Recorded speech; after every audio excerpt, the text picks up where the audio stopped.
আজ আমরা ঝালদার জঙ্গলের ভিতরে লুকিয়ে থাকা একটা হিডেন টেম্পল খুঁজতে বেরিয়েছি। জঙ্গলটা এত সুন্দর হবে কখনো ভাবতেই পারিনি। চারিদিকে শুধু জঙ্গল আর নীরবতা। রাস্তা দেখে মনে হচ্ছে অ্যাডভেঞ্চার মুভি এর সিন চলছে। আমরা এখন ধীরে ধীরে জঙ্গলের আরো ভিতরের দিকে যাচ্ছি। আর সত্যি বলছি, জায়গাটা ক্যামেরাতে যতটা সুন্দর লাগছে, রিয়েলে তার থেকেও অনেকটা সুন্দর।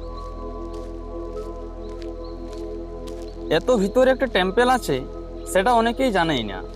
এই কারণেই জায়গাটা আরো মিস্টিরিয়াস লাগছে।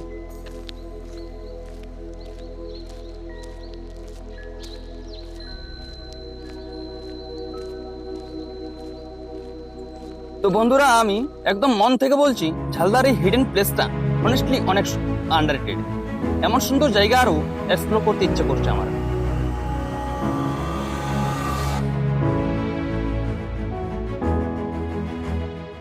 তো বন্ধুরা, এই যে দেখতে পাচ্ছ, আমরা এখন ফাইনালি টেম্পলের কাছে পৌঁছে গেছি।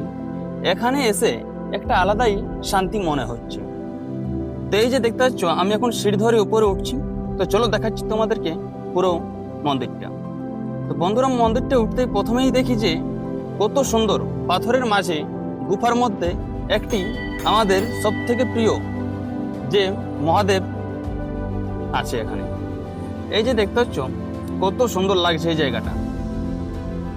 আর এই যে বন্ধুরা দেখতে পাচ্ছ, মন্দিরের ভিতর থেকে বাইরের দৃশ্যটা একদম অসাধারণ। কত সুন্দর পরিবেশ, এবং এই পরিবেশের মধ্যেই কিন্তু আছে আমাদের সব থেকে প্রিয় ঠাকুর মহাদেব। আর এই যে ওই মন্দির থেকে বেরিয়েই কিন্তু দেখতে পেলাম আরেকটা মন্দির, যেখানে রয়েছে একটি কালী মন্দির। কত সুন্দর মন্দিরগুলো, যদিও পুরনো হয়ে গেছে, কিন্তু দেখতে কিন্তু সত্যি অসাধারণ মনে হচ্ছে, এবং নিজেকে মনে হচ্ছে যে পুরনো দিনও পুরো ফিরে এসেছে।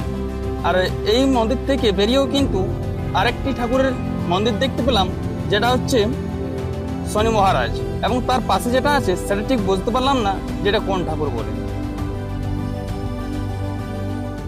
আর এই যে সানসেটের সময় জায়গাটা আরো সিনেমেটিক লাগছে। এই ভিউটা ক্যামেরাতে পুরো বোঝানো সম্ভব না যে রিয়েলে কতটা সুন্দর। নেচার আর ডিভোশন একসাথে মিশে জায়গাটা একদম অন্যরকম বানিয়ে দিয়েছে। চারিদিকে পরিবেশটা সত্যি অ্যামাজিং। তো বন্ধুরা, এরকম আর হিডেন প্লেস দেখার জন্য চ্যানেলটি অবশ্যই লাইক, শেয়ার, কমেন্টে জানাবেন, আর সাবস্ক্রাইব করতে একদম ভুলবে না। তো চলো দেখা হচ্ছে নতুন কোনো ব্লগে।